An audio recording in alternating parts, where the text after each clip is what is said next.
They were leaving first, and that when they started leaving, they had one terrorist in front with the hand grenades and then the fuses for the bomb, like this. And then there were two hostages, and then another terrorist with fuses, and then so on.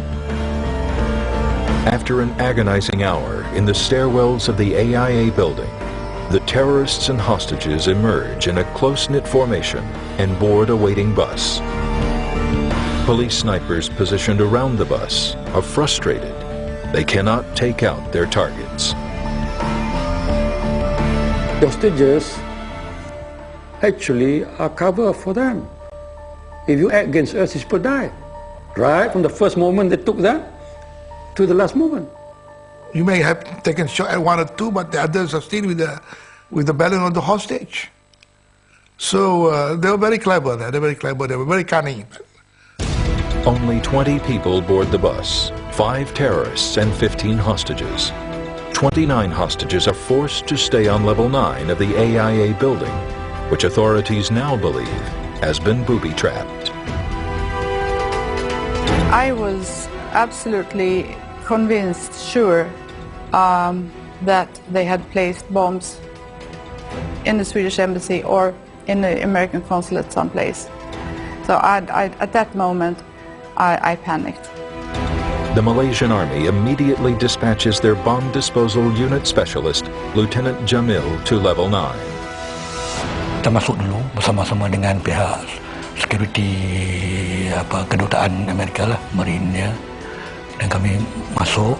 Mula-mula kami masuk bilik tebusan tu, lepaskan tebusan yang ditinggalkan, dan lepas tu kami masuk satu bilik ke satu bilik ke satu bilik semua untuk menentukan supaya bangun semua bersih lah, dan didapati semua memang tidak ada bom ditinggalkan. For Swedish Embassy Secretary Ulla Adquist and 28 hostages, their 3-day ordeal has come to an end. In the elevator, say we were 7, 8 people there, I started crying. My knees were, or my legs were trembling, and I started crying. And it was this Malaysian woman who said, "But it's over, why do you cry?"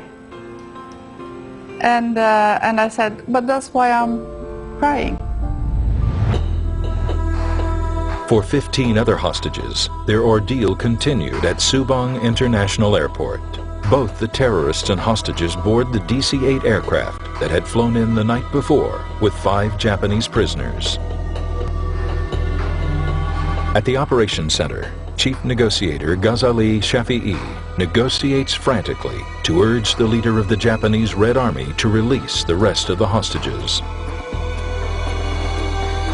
His last-minute efforts make headway, and the Japanese Red Army agrees to swap the 15 remaining hostages for 4 government representatives, 2 from Malaysia and 2 from Japan. Osman Kasim, a Malaysian government official, clearly remembers the demand.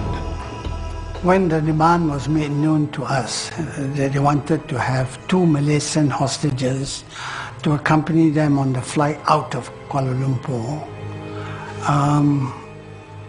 The minister, Ghazali Shafi'i, turned around to me and to my other colleague, and he said, in a joking manner, that if they want the 2 hostages, people like you and you would be the one to go. I felt as though I had received a death sentence. The feeling of the judge giving a death sentence to a convicted person would be the kind of feeling that I felt at that time. Osman anxiously waits for the hostage exchange to take place, but after 2 hours, he's told to go home first and come back later. The plane has been grounded. No Arab country will offer the terrorists asylum. It is a tense time for negotiators, as Captain Hassan Ahmad remembers. How are we going to get permission to honor the demand of the Red Army? I mean, it's a difficult task to allow terrorists from one country to come into your country, isn't it? Armed with pistols and grenades, the terrorists threaten Ghazali and his team to find a country offering asylum soon, or they'll start killing the hostages. 6th August 1975, the Japanese Red Army hold 15 people hostage on board a DC-8 aircraft at Subang International Airport, Kuala Lumpur. The plane has been on the runway for 8 hours. Chief negotiator Ghazali Shafi'i still does not have a destination secured. No country wants to take in the terrorists. The terrorists are still armed and dangerous, and failure to gain asylum from an Arab country could prove fatal. It is a long night again for the negotiation team. For the next few hours, they pressured the Libyan government to accept the terrorists. Because Libya was being accused of being supporters of these Japanese Red Army or terrorists and all that. So they didn't want to take responsibility. It took some hours of persuasion. In fact, Ghazali appealed to the foreign minister that please speak to your president to accept the Japanese Red Army and the aircraft. It was some time later the Libyan then agreed. But another problem arises. The pilot of the DC-8 aircraft, Captain Tamio Masuko, refuses to fly the plane as long as there are explosives on board.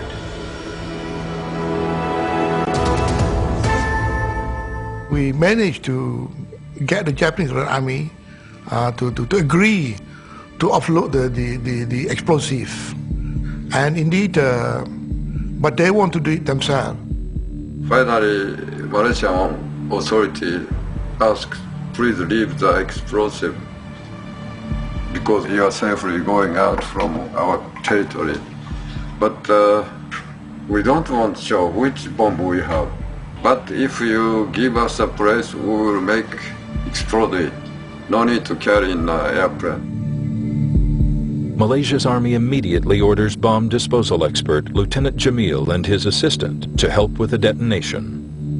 They drive up to the plane to pick up 2 of the terrorists. Yang kita rasa tension juga. Tapi apabila dia jumpa sini, dia kata you can assist us in how to demolish this bomb without because we do not know how effective this is.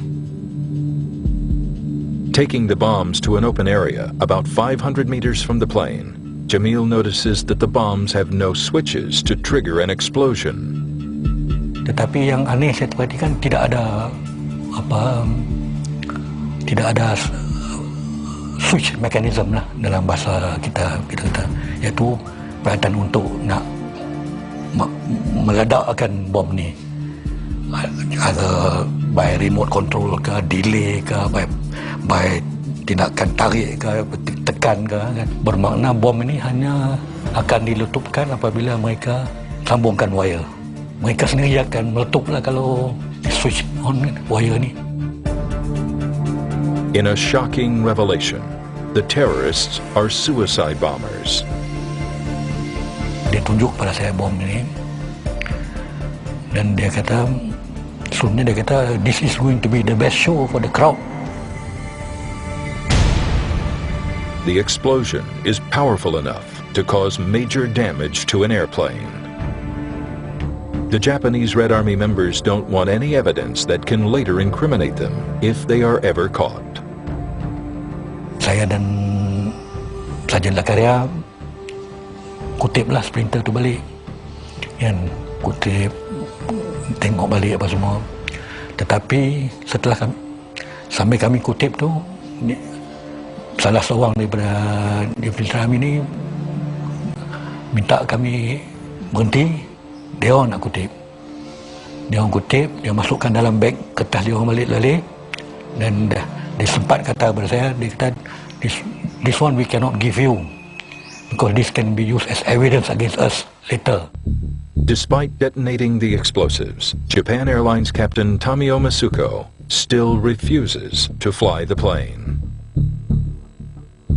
Chief negotiator Ghazali sees this as a stalling tactic by the Japanese government, wanting to resolve the conflict on the airport tarmac. Ghazali is forced to come up with a plan. He surprises the Japanese ambassador by ordering Captain Hassan Ahmad, the chief pilot of Malaysia Airlines, to fly the plane. Ghazali told the Japanese ambassador, "Mr. Ambassador, Your Excellency, if you do not ask your pilots to fly the aeroplane out of Kuala Lumpur, I will get Captain Hassan and his crew to fly the aeroplane out." And then of course he looked at me and he said, "Captain Hassan, get ready. Legally, we cannot fly the aeroplane because you are not rated." And I could see the panic on the Japanese delegation. and he really instructed the pilots to come out and fly, the Japan airline pilots. But what Ghazali did was very simple. It's just a tactic in negotiation, and it worked. Negotiations with the terrorists are back on track. Although Captain Hassan will not be flying the DC-8 aircraft, he has to meet the leader of the Japanese Red Army to devise a flight path through international airspace. There were some countries who were reluctant, a bit slow to give flight, notably, I think, India and Iran, and did not give overflight clearance. But circumventing their airspace is no problem at all. On board the plane, Captain Hassan also speaks with the hostages. The passengers were asking us, what's happening? And of course we tell them everything normal, everything is safe, the negotiation is going on very well, and we can look forward to the departure. The terrorists and hostages emerge in a close-knit formation and board a waiting bus. Police snipers positioned around the bus are frustrated. They cannot take out their targets. Hostages.